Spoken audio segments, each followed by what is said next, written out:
at 11:26 this morning, a local university is conducting a pretty cool research project, finding out how the human body detoxifies itself. They're looking at how long, if you sit in a sauna, if this will help. And here to tell us more about this project is the head researcher, Dr. Jason Allen from Bastyr University. We're so happy to have you. Thanks for being here.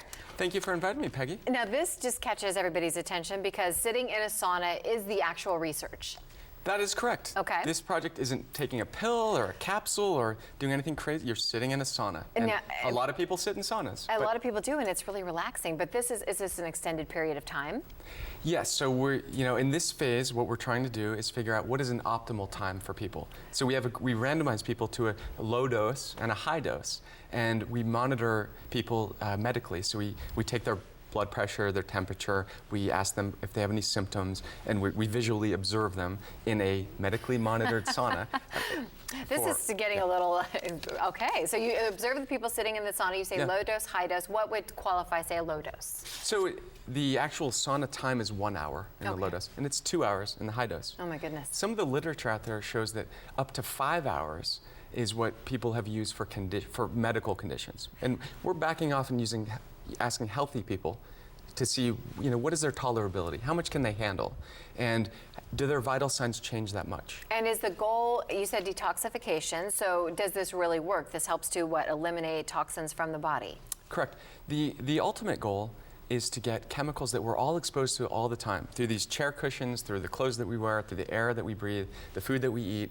We're learning a lot more in epidemiology that some of these chemicals are causing or associated with some serious medical conditions. Diabetes, cancer, cardiovascular disease, things that affect a lot of people.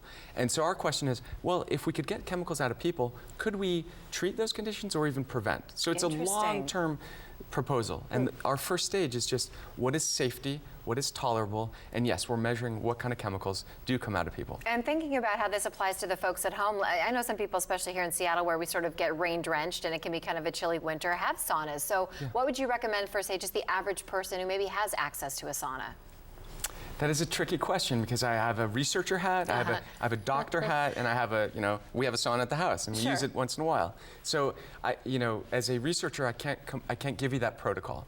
As an individual, gym saunas tend to be pretty hot, 180 to 220. That's really hot. So I would not stay in there too long, especially if I had an underlying cardiovascular disease, something like that. But we're doing lower dose for longer periods of time. And before we let you go, just a couple seconds, when will we find out the results of your research?